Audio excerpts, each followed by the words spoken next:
क्या आपको पता है कि अगर तब सरदार वल्लभ भाई पटेल नहीं होते तो आज अमूल दूध भी नहीं होता। आज से करीब 75 साल पहले यानी 1946 में एक ऐसी लड़ाई शुरू हुई थी जो सिर्फ दूध के लिए नहीं थी बल्कि इंडियन किसानों की आज़ादी की लड़ाई थी। ये लड़ाई थी ब्रिटिश मोनोपोली के खिलाफ, नेस्ले और ग्लेक्सो जैसी बड़ी बड़ी इंटरनेशनल कंपनीज के खिलाफ। सोचो दोस्तों, 1946 में हमारे इंडियन फार्मर्स की क्या हालत थी। वो लिटररी कॉन्ट्रैक्टर्स के गुलाम थे, उन्हें अपने खुद के दूध के प्रॉपर दाम तक नहीं मिलते थे। और आज 2025 में भारत दुनिया का सबसे बड़ा मिल्क प्रोड्यूसर बन चुका है। ये सिर्फ अमूल की बिजनेस सक्सेस की स्टोरी नहीं है, ये उस स्ट्रगल की स्टोरी है जिसके कारण आज हमारे घर दूध पहुंच पाता है। हमारी कहानी शुरू होती है 1945 में। उस टाइम बॉम्बे सिटी, जो आज मुंबई के नाम से जानी जाती है, एक बहुत बड़ी प्रॉब्लम फेस कर रही थी। सिटी की पॉपुलेशन तेजी से बढ़ रही थी, लोग काम के लिए पूरे इंडिया से आ रहे थे, लेकिन दूध की सप्लाई बिल्कुल कम पड़ रही थी। इतने सारे लोग और उनके लिए प्रॉपर मिल्क की अरेंजमेंट तक नहीं था। तो ब्रिटिश एडमिनिस्ट्रेशन, जो उस टाइम इंडिया पे रूल कर रही थी, उन्होंने सोचा कि इस प्रॉब्लम का कोई सोल्यूशन निकालना चाहिए। उन्होंने अपनी नजर दौड़ाई तो पता चला कि यहाँ से करीब 400 किलोमीटर दूर गुजरात में एक डिस्ट्रिक्ट है केरा, और वहाँ की सूरतें बफेलोस पूरे इंडिया में फेमस है अपनी ज्यादा दूध देने की कैपेसिटी के लिए। तो उन्हें लगा कि एक परफेक्ट सोल्यूशन है कि केरा से दूध लाओ और बॉम्बे सप्लाई करो। नवंबर 1945 में बॉम्बे म्यूनिसिपल कॉर्पोरेशन ने एक स्कीम लॉन्च की जिसका नाम था बॉम्बे मिल्क स्कीम। अगर सरफेस लेवल पर देखो तो ये एक बहुत ही अच्छा वेलफेयर प्रोग्राम लग रहा था। इसका पर्पस था प्रेग्नेंट मदर्स और छोटे बच्चों को अफोर्डेबल प्राइस पे मिल्क प्रोवाइड कराना। ये चीज सुनने में तो बहुत अच्छी लग रही थी, लेकिन दोस्तों रियलिटी बहुत अलग थी। देखो, ब्रिटिश गवर्नमेंट ने जो मिस्टेक की वो ये थी कि उन्होंने डायरेक्टली किसानों से बात नहीं की। सोचो यार, जो लोग एक्चुअली दूध प्रोड्यूस कर रहे हैं उनसे पूछा तक नहीं गया, और इसके बजाय उन्होंने सारी मोनोपोली राइट्स यानी दूध खरीदने के एक्सक्लूसिव राइट दे दिए एक प्राइवेट कंपनी को जिसका नाम था पोल्सन लिमिटेड। अब ये पोल्सन कोई ऑर्डिनरी कंपनी नहीं थी, इसे एस्टेब्लिश किया गया था पेस्टोनजी एडोल्जी दलाल नाम के एक बिजनेसमैन ने, और ये इंडिया की पहली मॉडर्न बटर मैन्युफैक्चरिंग यूनिट थी जो आनंद नाम की एक जगह में बनी थी। ब्रिटिश गवर्नमेंट को पोल्सन कंपनी बहुत पसंद थी क्योंकि ये उनके हिसाब से चलती थी, तो उन्होंने सोचा कि मिल्क की पूरी सप्लाई चेन ही इनके हाथ में दे दो, जिससे मार्केट में मोनोपोली बन गई। मोनोपोली का मतलब होता है जब मार्केट में सिर्फ एक ही बायर होता है और वो अकेला ही प्राइस डिसाइड करता है कि सेलर को कितना पेमेंट देना है। तो बॉम्बे गवर्नमेंट तो पोल्सन को अच्छा खासा पेमेंट कर रही थी दूध के लिए, लेकिन पोल्सन किसानों को क्या दे रहा था? बहुत ही कम प्राइस। मेजोरिटी का पैसा तो पोल्सन खुद अपने पास एज ए प्रॉफिट रख लेता था। और सबसे बुरी बात यह थी कि पोल्सन भी डायरेक्टली किसानों से नहीं खरीदता था। बीच में पूरी चेन थी कॉन्ट्रैक्टर की, फिर उनके नीचे सब कॉन्ट्रैक्टर थे। हर लेवल पे लोग अपना हिस्सा काट रहे थे। पोल्सन से लेकर किसान तक पहुँचते पहुँचते कितने लोगों की जेबें भर रही थी, और आखिर में किसान को जो फाइनल प्राइस मिलता था वो इतना कम होता था कि उससे उनका चारा खरीदने का कॉस्ट भी पूरा नहीं हो पाता था। अब इससे भी ज्यादा फ्रस्ट्रेटिंग बात सुनो, क्वालिटी कंट्रोल का पूरा सिस्टम ही नॉन ट्रांसपेरेंट था। ये कॉन्ट्रैक्टर बोल देते थे कि तुम्हारा दूध तो लो फैट कंटेंट वाला है, या फिर बोल देते थे कि ये खट्टा हो गया है, और ये सब बिना किसी प्रॉपर साइंटिफिक टेस्टिंग के होता था ताकि कॉन्ट्रैक्टर को दूध के लिए बहुत ही कम दाम देना पड़े। और अगर कोई किसान इसके अगेंस्ट में प्रोटेस्ट करने की कोशिश करता तो सिंपल कॉन्ट्रैक्टर उसका दूध खरीदना ही बंद कर देते थे। और सबसे बड़ी दिक्कत ये थी कि पोल्सन की मोनोपोली पूरे एरिया में थी, किसान के पास कोई दूसरा अल्टरनेटिव भी नहीं था। उन्हें मजबूरी में पोल्सन के थ्रू ही बेचना पड़ता था, चाहे जो भी प्राइस मिले। तो एक तरफ तो देखो बॉम्बे मिल्क स्कीम फाइनेंशियली बहुत सक्सेसफुल दिख रही थी गवर्नमेंट के लिए और पोल्सन के लिए भी। पेपर्स में सब कुछ अच्छा लग रहा था, लेकिन ग्राउंड रियलिटी क्या थी? केरा के वो गरीब किसान पॉवर्टी में जी रहे थे और कर्ज के बोझ तले दबे हुए थे। हिस्ट्री हमें सिखाती है कि हर अत्याचार के खिलाफ कभी न कभी बगावत जरूर होती है। लोग कब तक सहते रहेंगे? और यहीं पर एंटर होते हैं एक बहुत ही इंपॉर्टेंट पर्सनैलिटी, त्रिभुवन दास केसीभाई पटेल। त्रिभुवन दास एक लोकल फ्रीडम फाइटर थे जो गांधी जी के आइडियोलॉजी को मानने वाले पर्सन थे। उन्होंने अपनी आंखों से देखा था कि किस तरह से किसानों के साथ सिस्टमेटिकली एक्सप्लॉयटेशन हो रहा है। ये कोई रैंडम प्रॉब्लम नहीं था, बल्कि पूरा एक ऑर्गेनाइज सिस्टम था एक्सप्लॉयटेशन का, जिसके कारण त्रिभुवन दास ने किसानों का एक डेलीगेशन बनाया, यानी एक ग्रुप, और सबको लेकर पहुंच गए बॉम्बे सरदार वल्लभ भाई पटेल से मिलने, जिन्हें हम आयरन मैन ऑफ इंडिया के नाम से जानते हैं। इंटरेस्टिंग बात यह है कि सरदार पटेल खुद केरल डिस्ट्रिक्ट से ही थे, तो उन्हें वहाँ की सिचुएशन की अच्छी समझ थी। जब त्रिभुवन दास और किसानों ने सरदार पटेल को पूरी सिचुएशन के बारे में बताया गया तो सरदार पटेल का एनालिसिस एकदम क्लियर और शार्प था। उन्होंने किसानों को समझाया कि असली प्रॉब्लम क्या है। उन्होंने कहा कि देखो, जब तक तुम किसान लोग मिडिलमैन पे डिपेंडेंट रहोगे तब तक ये एक्सप्लॉयटेशन चलता ही रहेगा, ये कभी खत्म नहीं होगा। और इसका सोल्यूशन सरदार पटेल ने एक क्रांतिकारी तरीका सुझाया, वर्टिकल इंटीग्रेशन। इसका मतलब था कि पॉल्यूशन को बीच से पूरी तरह हटा दो, किसान खुद का एक कोऑपरेटिव सोसाइटी बनाए जहां वो सब मिलकर ओनर्स हो, अपना खुद का पास्चराइजेशन प्लांट लगाए जहां दूध को प्रोसेस किया जा सके और फिर सीधे बॉम्बे मिल्क स्कीम को सप्लाई करे बिना किसी मिडिलमैन के। अब किसानों के मन में नेचुरल डाउट आया। उन्होंने पूछा, सरदार जी अगर गवर्नमेंट हमारी डिमांड को रिजेक्ट कर दे तो, अगर उन्होंने हमारा दूध नहीं खरीदा तो। और दोस्तों सरदार पटेल का जो जवाब था वो बहुत ही इपिक था। उन्होंने कहा, अगर वो तुम्हारी डिमांड को रिजेक्ट करते हैं तो तुम एक भी बूंद दूध देने से मना कर दो, स्ट्राइक पे चले जाओ। लेकिन सवाल ये है, क्या तुम में इतना हौसला है कि तुम अपना खुद का लॉस फेस कर सको? क्या तुम में इतनी हिम्मत है? सरदार पटेल के इंस्ट्रक्शन पर उनके राइट हैंड मोरारजी देसाई, जो कि बाद में इंडिया के प्राइम मिनिस्टर भी बने, 4 जनवरी 1946 को समरखा गांव में एक क्रूशल मीटिंग ऑर्गेनाइज करते हैं। इस मीटिंग में सभी किसानों ने एक साथ मिलकर एक डिसीजन डिसाइड किया कि वो सब मिलकर स्ट्राइक करेंगे। फिर दोस्तों हिस्ट्री के पेजेस में एक नया चैप्टर लिखा गया। 1946 की शुरुआत में पूरे 15 दिन तक केरा से बॉम्बे को मिल्क की सप्लाई कम्प्लीटली बंद हो गई। एक भी बूंद दूध का नहीं गया। किसानों ने इसे एकता दिखाई कि सब शॉक्ड हो गए। किसान अपना दूध सड़कों पे फेंक रहे थे, कुछ लोग अपने बछड़ों को पिला रहे थे, लेकिन पॉल्यूशन को बेचने से साफ मना कर दिया। ये कितना बड़ा सेक्रीफाइस था सोचो। अपना खुद का नुकसान उठा रहे थे लेकिन अपनी बात पे अड़े रहे। स्ट्राइक का असर तुरंत दिखा। बॉम्बे मिल्क स्कीम पूरी तरह से कोलैप्स हो गई क्योंकि केरा के दूध के बिना स्कीम चल ही नहीं सकती थी। कॉलोनियल एडमिनिस्ट्रेशन पैनिक में आ गई। उन्होंने सोचा भी नहीं था कि किसान इतने ऑर्गेनाइज होंगे। आखिरकार गवर्नमेंट को किसानों की सारी डिमांड्स माननी पड़ी और 14 दिसंबर 1946 को, ये हिस्टोरिकल डेट है, Kaira district cooperative milk production union limited officially register हो गई। ये सिर्फ एक प्राइवेट कंपनी को रिप्लेस करना नहीं था, बल्कि ये था आनंद पैटर्न की नींव, एक ऐसा मॉडल जहां किसान खुद ही परचेसिंग, प्रोसेसिंग और मार्केटिंग कंट्रोल करते हैं। ये थी पहली बड़ी विक्ट्री, लेकिन असली जंग अभी बाकी थी। 1950s में ये नई कोऑपरेटिव, जिसे हम अमूल के नाम से जानते हैं, तेजी से बढ़ने लगी। लीडरशिप में थे त्रिभुवन दास पटेल और डॉक्टर वर्गीस कुरियन। इंटरेस्टिंग बात यह है कि डॉक्टर कुरियन ओरिजिनली मेटलर्जिस्ट थे, यूएसए ट्रेंड थे और डेयरी का कोई बैकग्राउंड भी नहीं था, पर शायद उनकी किस्मत यही लिखी हुई थी। कोऑपरेटिव तो ग्रो कर रही थी, सब अच्छा चल रहा था, लेकिन सक्सेस के साथ एक नई प्रॉब्लम भी आ गई। प्रॉब्लम ये थी कि इंडियन बफेलोज का मिल्क प्रोडक्शन सीजनल होता है। विंटर में जिसे हम फ्लश सीजन कहते हैं, बफेलोज समर के लीन सीजन के मुकाबले ऑलमोस्ट डबल दूध देती है। लेकिन बॉम्बे मिल्क स्कीम को डेली फिक्स क्वांटिटी चाहिए थी। रिजल्ट ये हुआ, अमूल को मिल्क हॉलीडेज डिक्लेयर करना पड़ता था, यानी किसानों से दूध खरीदने से मना करना पड़ता था। ये कोऑपरेटिव के एग्जिस्टिंग के लिए भी थ्रेट था, क्योंकि अगर अमूल विंटर में फार्मर्स का मिल्क नहीं खरीदेगा तो किसान वापस प्राइवेट मर्चेंट्स के पास चले जाएंगे। लेकिन इसका एक सोल्यूशन था। सोल्यूशन ये था कि सरप्लस मिल्क को मिल्क पाउडर में कन्वर्ट करना, विंटर में स्टोर करो और समर में यूज करो, या बेबी फूड जैसे वैल्यू एडेड प्रोडक्ट बनाओ। लेकिन यहीं पर आई सबसे बड़ी चैलेंज, जिसने पूरी डेयरी इंडस्ट्री को हिला दिया।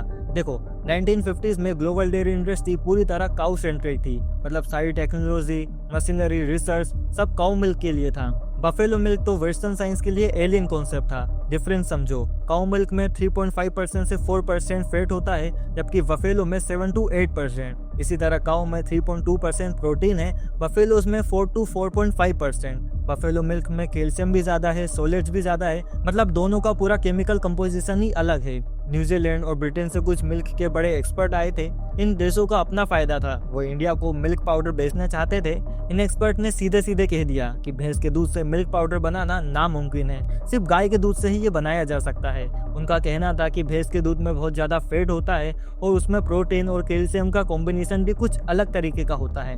जब इस दूध को स्प्रे ड्राइंग मशीन में डालोगे तो दूध फट जाएगा या जल जाएगा, और अगर पाउडर बन भी गया तो वो पानी में घुलेगा ही नहीं। नेस्ले और ग्लेक्सो जैसी बड़ी बड़ी विदेशी कंपनीज भी यही बात दोहरा रही थी। नेस्ले कंपनी के एक ऑफिसर ने तो इंडियन सरकार को डायरेक्टली बोल दिया कि कंडेंस्ड मिल्क बनाना बहुत ही नाजुक काम है और ये नेटिव्स यानी हम भारतीयों की बस की बात नहीं है। ये लोग सिर्फ टेक्निकल बातें नहीं कर रहे थे, ये एक पूरी प्लानिंग थी अपने मार्केट पे कब्जा बनाए रखने के लिए। इसके पीछे का लॉजिक बहुत ही सिंपल था, अगर इंडिया खुद अपना मिल्क पाउडर नहीं बना पाएगा तो उसे दूसरों देशों से मंगवाना ही पड़ेगा, और जब तुम किसी चीज के लिए दूसरों पे निर्भर हो जाते हो तो वो तुम्हें पूरा कंट्रोल कर सकता है। मतलब साफ था, अगर इंडिया को मिल्क पाउडर चाहिए तो वो कंपनी से सप्लाई करेगी और वो ही प्राइस डिसाइड करेगी। इस तरह इंडिया की पूरी मार्केट पे उनका कंट्रोल हो जाएगा। ये एक बिजनेस स्ट्रेटजी थी, टेक्निकल प्रॉब्लम नहीं। लेकिन फिर सीन में एंटर होते हैं हरिचंद मेघा दलिया, जिन्हें हम HM दलिया के नाम से जानते हैं। एक ब्रिलियंट डेयरी इंजीनियर थे जो डॉक्टर कुरियन के साथ मिशिगन स्टेट यूनिवर्सिटी में स्टडी कर चुके थे। डॉक्टर कुरियन ने दलिया को अमूल में बुलाया स्पेसिफिकली इस पाउडर प्रॉब्लम को सोल्व करने के लिए। दलिया का अप्रोच बिल्कुल ही डिफरेंट था। उन्होंने फर्स्ट प्रिंसिपल से सोचना शुरू किया और वेस्टर्न एडवाइस को ठोकर मारकर उन्होंने कहा कि हम खुद एक्सपेरिमेंट करके देखेंगे कि क्या बफेलो मिल्क से पाउडर बनाया जा सकता है या नहीं। तो दलिया ने सीक्रेट ट्रायल स्टार्ट किया लार्सन एंड टोब्रो फैक्ट्री में, जो बॉम्बे में थी। एक small experimental spray dryer use किया एक्सपेरिमेंट के लिए। इसे सीक्रेट इसलिए रखा गया क्योंकि अगर एक्सपेरिमेंट फेल हो जाता है तो हेड कम मिलेगा। लेकिन असली चैलेंज था ऑटोमाइजेशन प्रोसेस में। समझो कैसे काम करता है। स्प्रे ड्राइंग में लिक्विड दूध को बहुत ही छोटी छोटी बूंदों में गर्म हवा में स्प्रे किया जाता है। इससे पानी उड़ जाता है और सिर्फ पाउडर बच जाता है। लेकिन जो नोजल्स गाय के दूध के लिए बनाए गए थे वो भैंस के दूध के साथ काम नहीं कर रहे थे, क्योंकि भैंस का दूध बहुत ज्यादा गाढ़ा होता है और उसमें फैट भी बहुत ज्यादा होता है। इस वजह से नोजल्स ब्लॉक हो जाते थे। टेम्परेचर भी बहुत इंपॉर्टेंट था। अगर नोजल्स का मुंह बड़ा कर दो ताकि वो ब्लॉक ना हो तो बूंदें बड़ी बन जाती थी और बड़ी बूंदों को सुखाने के लिए ज्यादा गर्म हवा भी चाहिए। लेकिन अगर टेम्परेचर बहुत हाई कर दोगे तो दूध के सेंसिटिव प्रोटीन्स की स्ट्रक्चर बिगड़ जाएगी और जो पाउडर बनेगा वो पानी में घुलेगा ही नहीं। जिसके लिए दलिया ने स्प्रे ड्राइंग मशीन की सारी सेटिंग को बहुत ही केयरफुली फिर से डिजाइन किया। उन्होंने नोजल्स के डिजाइन में बदलाव किए, अंदर जाने वाली और बाहर निकलने वाली हवा का टेम्परेचर को भी एक खास तरीके से एडजस्ट किया। एक परफेक्ट बैलेंस बनाया जिससे पानी जल्दी उड़ जाए लेकिन प्रोटीन्स खराब ना हो। 1955 में अमूल ने दुनिया का पहला कमर्शियल स्प्रे ड्रायर बनाया जो भैंस के दूध से पाउडर बना सकता था। और इसका इनॉग्रेशन किसने किया? खुद प्राइम मिनिस्टर जवाहरलाल नेहरू ने। ये बहुत बड़ा मूवमेंट था फूड टेक्नोलॉजी में भी और इंडियन आज़ादी में भी। इंडिया ने पूरी दुनिया को दिखा दिया कि हम अपनी खुद की टेक्नोलॉजी डेवलप कर सकते हैं। अब देखो इसका इम्पैक्ट क्या हुआ। Economic stabilisation. पहले जो मिल्क हॉलीडेज होती थी वो खत्म हो गई। अब अमूल हर मौसम में हर दिन किसानों से दूध खरीद सकता था। इससे गांव के लोगों की इनकम स्टेबल हो गई। किसानों को भी भरोसा आ गया कि हाँ हमारा दूध रोज बिकेगा। अमूल ने अमूल स्प्रे नाम का एक बेबी फूड लॉन्च किया जो भैंस के दूध से बना था। ये बहुत तेजी से पॉपुलर हो गया और ग्लेक्सो के इम्पोर्टेंट प्रोडक्ट की जगह ले ली। ये इंडिया का सबसे ज्यादा बिकने वाला बेबी फूड बन गया। इंडियन फैमिलीज ने भी अपने देसी प्रोडक्ट को खूब पसंद किया। इंडिया ने भी पूरी दुनिया को साबित कर दिया कि हम अपनी खुद की टेक्नोलॉजी बना सकते हैं जो हमारी जमीन और हमारे मौसम के हिसाब से परफेक्ट है। अब आता है स्केलिंग का चैलेंज, यानी इसे पूरे देश में कैसे फैलाया जाए। 1964 की बात है। प्राइम मिनिस्टर लाल बहादुर शास्त्री आनंद आए एक एनिमल फूड फैक्ट्री का इनॉग्रेशन करने। लेकिन शास्त्री जी ने कुछ अलग किया जो बहुत ही रेयर था। उस टाइम प्रोटोकॉल तोड़कर उन्होंने एक रात विलेज अजरापुर में बिताई बिना सिक्योरिटी के, डायरेक्ट फार्मर से बात करने के लिए। उस रात की बातचीत से शास्त्री जी को समझ आ गया कि अमूल की सक्सेस कोई चमत्कार नहीं था बल्कि एक सॉलिड सिस्टम था। उस समय हर जगह गवर्नमेंट की डेयरीज लॉस में चल रही थी, लेकिन अमूल ग्रो कर रहा था क्योंकि अमूल के मिल्क प्रोड्यूसर्स भी किसान थे और ओनर भी किसान ही थे। अगली सुबह शास्त्री जी ने कुरियन से कहा कि मैं चाहता हूं कि तुम इस आनंद मॉडल को पूरे इंडिया में फैलाओ। इस ऑर्डर की वजह से 1965 में नेशनल डेयरी डेवलपमेंट बोर्ड यानी NDDB बनाया गया। इसका हेडक्वार्टर आनंद गांव में ही बनाया गया। ये बहुत रेयर बात थी कि कोई सेंट्रल इंस्टीट्यूशन किसी गांव में बनाई जाए, कैपिटल सिटी दिल्ली में नहीं। लेकिन दोस्तों प्रॉब्लम ये थी कि आनंद मॉडल को पूरे देश में फैलाने के लिए बहुत ज्यादा इन्वेस्टमेंट की जरूरत थी और उस समय इंडियन गवर्नमेंट के पास इतना बड़ा इन्वेस्टमेंट करने के लिए पैसा ही नहीं था। लेकिन 1960s के आखिर में यूरोप के देशों के पास मिल्क पाउडर और बटर का इतना ज्यादा स्टॉक था कि लिटरली पहाड़ जितना माल पड़ा हुआ था। इसे स्टोर करने में बहुत ज्यादा खर्चा हो रहा था। वेस्ट के देश ये एक्स्ट्रा माल को डेवलपिंग कंट्रीज को फ्री में देना चाहते थे, लेकिन कुरियन ने इसमें खतरा देखा। उन्होंने समझा कि अगर फ्री मिल्क आएगा तो इंडिया में दूध की कीमतें बहुत गिर जाएगी और हमारी नई नई बनी डेयरी इंडस्ट्री खत्म हो जाएगी। आखिर सस्ते फॉरेन प्रोडक्ट से कंपटीशन कैसे करेंगे?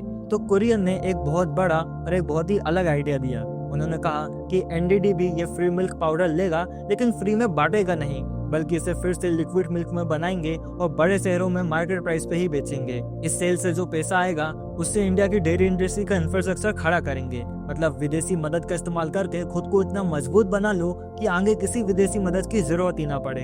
ये बहुत बड़ा और डेयरिंग प्लान था। इसका नाम रखा गया ऑपरेशन फ्लड। ये ऑपरेशन 26 साल तक 3 फेज में चला। 1970 से 1980 तक सबसे पहले 18 ऐसे इलाके चुने गए जहां बहुत ज्यादा दूध मिलता था। इन इलाकों को 4 बड़े शहरों से जोड़ा गया, दिल्ली, मुंबई, कोलकाता और चेन्नई। मतलब अब गांव का ताजा दूध सीधे बड़े शहरों तक पहुंचने लगा। दूसरा दौर 1981 से 1985 तक था। अब बहुत मैसिव एक्सपेंशन हुए। पहले सिर्फ 18 इलाके थे, अब 136 इलाके हो गए जहां से दूध आने लगा। पहले सिर्फ 4 शहर थे, अब 290 शहरों तक दूध पहुंचने लगा। और सबसे बड़ी बात 43,000 गांवों में छोटी छोटी मिल्क सोसाइटीज बनी। इन सोसाइटी से 42.5 लाख किसान जुड़ गए। मतलब 4.5 करोड़ से ज्यादा किसान अब इस सिस्टम का हिस्सा बन गए। तीसरा दौर 1985 से 1996 तक अब जो बना था उसे और मजबूत बनाया गया। जानवरों के लिए डॉक्टर्स की सुविधा बढ़ाई गई ताकि गाय भैंस बीमार न पड़े, और नए नए तरीके खोजे गए कि दूध का प्रोडक्शन कैसे और बेहतर बनाया जाए। और इसी ऑपरेशन का रिजल्ट ये हुआ कि 1996 तक इंडिया दुनिया का नंबर 1 देश बन गया दूध प्रोड्यूस करने में। हमने अमेरिका को भी पीछे छोड़ दिया। लेकिन दोस्तों, सबसे बड़ी कामयाबी नंबर्स नहीं थी। असली कामयाबी ये थी कि इस बिजनेस मॉडल में मनी डिस्ट्रीब्यूशन कैसे हो रहा था। पुराने प्राइवेट डेयरी सिस्टम में फार्मर्स को केवल 35 to 40% मिलता था। यानी जब कस्टमर 100 रुपीज पे करता था तो किसान को सिर्फ 35 to 40 रुपीज मिलते थे। बाकी के 60 to 65% यानी 60 to 65 रुपीज बीच के कॉन्ट्रैक्टर, कंपनीज और मार्केटिंग में चले जाते थे। लेकिन अमूल मॉडल में क्या होता है कि 80 to 85% यानी 100 रुपए में से 80 से 85 रुपए सीधे किसानों को जाते हैं। और ये पॉसिबल हो पाया क्योंकि बीच के सारे कॉन्ट्रैक्टर को हटा दिया गया। दूध सीधे गांव की सोसाइटी से लिया जाता है। दूसरी बात, GSMMF यानी जो अमूल को चलाता है वो बहुत ही कम प्रॉफिट लेता है। इस मॉडल की वजह से डेयरी फार्मिंग गरीबी मिटाने का एक बहुत ही अच्छा जरिया बन गया।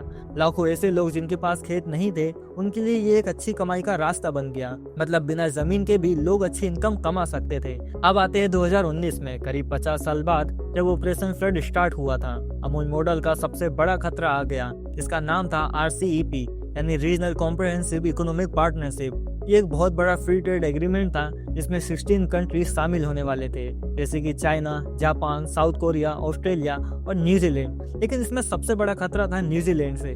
देखो, न्यूजीलैंड को सऊदी अरेबिया ऑफ मिल्क बुलाते हैं। जैसे सऊदी अरेबिया दुनिया को ऑयल सप्लाई करता है, वैसे ही न्यूजीलैंड दुनिया को मिल्क सप्लाई करता है। वो अपने पूरे दूध का 95% हिस्सा दूसरे देश को बेच देता है। और न्यूजीलैंड का मिल्क प्रोडक्शन भी इंडिया से बिल्कुल अलग है। न्यूजीलैंड के एक फर्म में सैकड़ों गायें होती है, इंडिया के एक फर्म में सिर्फ 2 से 3 जानवर होते हैं। न्यूजीलैंड में गाय खुले मैदान में चरती है जिससे खर्चा बहुत ही कम होता है। इंडिया में जानवरों को घर पर ही रखकर फसल के बचे हुए हिस्से खिलाए जाते हैं जिससे खर्चा बहुत ज्यादा हो जाता है। न्यूजीलैंड पूरे साल में 22 मिलियन मेट्रिक टन दूध प्रोड्यूस करता है। इसमें से 19 मिलियन मेट्रिक टन एक्सपोर्ट कर देता है। मतलब अपने लिए सिर्फ 3 मिलियन मेट्रिक टन रखता है, बाकी सब बाहर भेज देता है। और अगर न्यूजीलैंड अपने एक्सपोर्ट का 5% भी इंडिया में भेज दे तो इंडिया के पूरे मार्केट में इतना दूध आ जाएगा कि हमारे किसानों का दूध बिकेगा ही नहीं। कीमतें इतनी गिर जाएगी कि छोटे किसानों का धंधा ही बंद हो जाएगा। RCEP डील जो कि 16 कंट्रीज के साथ होने वाली थी, इनके रूल के हिसाब से इंडिया को धीरे धीरे अपनी इंपोर्ट ड्यूटी कम करनी पड़ती। अभी डेयरी प्रोडक्ट पे 30 to 60% इंपोर्ट टैक्स लगता है जब वो बाहर से आते हैं। इस डील में ये टैक्स धीरे धीरे जीरो करना होता, मतलब बिल्कुल खत्म करना होता, जिससे इंडिया में फॉरेन डेयरी प्रोडक्ट बहुत सस्ते हो जाते। Gujarat cooperative milk marketing federation, जिसके MD RS सोडी थे, उन्होंने इस डील के खिलाफ पूरी ताकत से लड़ाई शुरू कर दी। उनका आर्गुमेंट बहुत सीधा था। न्यूजीलैंड के लिए डेयरी सिर्फ एक बिजनेस है, लेकिन इंडिया के लिए ये 10 करोड़ परिवार की रोजी रोटी का सवाल है। अमूल ने मिनिस्ट्री ऑफ कॉमर्स को पूरा डाटा और कैलकुलेशन दिखाया। उनका एनालिसिस बिल्कुल साफ था। अगर दूध का पाउडर बिना इंपोर्ट ड्यूटी के इंडिया में आने लगा तो मार्केट में दूध का रेट 30% से ज्यादा नीचे गिर जाएगा। ये 30% लेस प्राइस छोटे किसानों के लिए बर्बादी लेकर आती। जिन किसानों के पास पहले से ही कम प्रॉफिट है या सिर्फ थोड़ा बहुत ही कमा पाते हैं, उनका तो पूरा धंधा ही खत्म हो जाता। लाखों किसान कर्ज में डूब जाते और गरीबी में चले जाते। और ये डर बिल्कुल सही था कि चाइना और न्यूजीलैंड इंडिया को अपने एक्स्ट्रा स्टॉक फेंकने की जगह बना लेंगे। मतलब जो उनका सरप्लस दूध और डेयरी प्रोडक्ट पड़े हैं वो सब इंडिया में सस्ते में बेच देंगे और इससे वो पूरा कोऑपरेटिव सिस्टम खत्म हो जाएगा जो पिछले 50 साल में इतनी मेहनत से बनाया गया था। जुलाई 2019 में अमूल ने कॉमर्स मिनिस्टर पीयूष गोयल को एक बहुत ही स्ट्रिक्ट लेटर लिखा। उसमें नीति आयोग के आंकड़े दिखाए गए कि इंडिया को 2033 तक दूध की कोई कमी नहीं आने वाली है। हम अपने लिए काफी दूध प्रोड्यूस कर रहे हैं तो बाहर से लाने की क्या जरूरत है। धीरे धीरे प्रेशर बढ़ता गया। डेयरी की सारी कंपनीज, फार्मर्स, ऑर्गेनाइजेशन सब लोग प्रोटेस्ट करने लगे। RCEP समझौता रद्द करो। फिर 4 नवंबर 2019 को एक बहुत ही इंपॉर्टेंट डेट आई। प्राइम मिनिस्टर नरेंद्र मोदी ने अनाउंस कर दिया कि इंडिया आरसीईपी डील से बाहर निकल रहा है। उन्होंने खुलकर कहा कि डेयरी और एग्रीकल्चर सेक्टर की चिंताओं की वजह से ये फैसला लिया जा रहा है। ये आत्मनिर्भर भारत का बड़ा सिग्नल था। इंडिया ने साफ कर दिया कि हम अपनी खाने की चीजों पे कंट्रोल और गरीब किसानों की रोजी रोटी को सेक्रीफाइस नहीं करेंगे, चाहे पूरी दुनिया फ्री ट्रेड की बात क्यों ना करे। एक्सपर्ट मानते हैं कि अमूल की कोऑपरेटिव मॉडल की डायर जीत थी। अमूल ने सक्सेसफुली अपनी पॉलिटिकल ताकत का इस्तेमाल करके अपने मेंबर्स यानी किसानों को ग्लोबल मार्केट के उतार चढ़ाव से बचा लिया। तो दोस्तों, आज 2025 में अमूल कहाँ खड़ी है? 90,000 करोड़ का टर्नओवर है और 11 बिलियन यूएस डॉलर की कंपनी है और दुनिया के सबसे ताकतवर फूड ब्रांड में से एक है। लेकिन असली कामयाबी इन नंबर्स में नहीं है, बल्कि इसकी सोच में है। नेस्ले जैसी कंपनीज किसानों को सिर्फ 30 to 40% देती है जो कस्टमर पे करते हैं, लेकिन अमूल 80 to 86% देती है। तो कोऑपरेटिव मॉडल इंडिया के लिए सबसे बेहतर है। अमूल मॉडल साबित करता है कि इफिशिएंसी के लिए बड़ी कॉर्पोरेट कंपनीज की जरूरत नहीं है। किसानों की अपनी कंपनी जो लोगों की भलाई को प्रायोरिटी देती है, वो न सिर्फ ग्लोबल कंपनी से कम्पीट कर सकती है, बल्कि उनसे बेहतर परफॉर्म कर सकती है। डेवलपमेंट का फायदा सीधे इंडिया के सबसे छोटे गांव तक पहुंचता है। तो दोस्तों, अगली बार जब आप अमूल घर का बिलबोर्ड देखो तो याद रखना कि वो एक रेवोल्यूशन को रिप्रेजेंट करती है जिसने लाखों लोगों को आजाद किया है।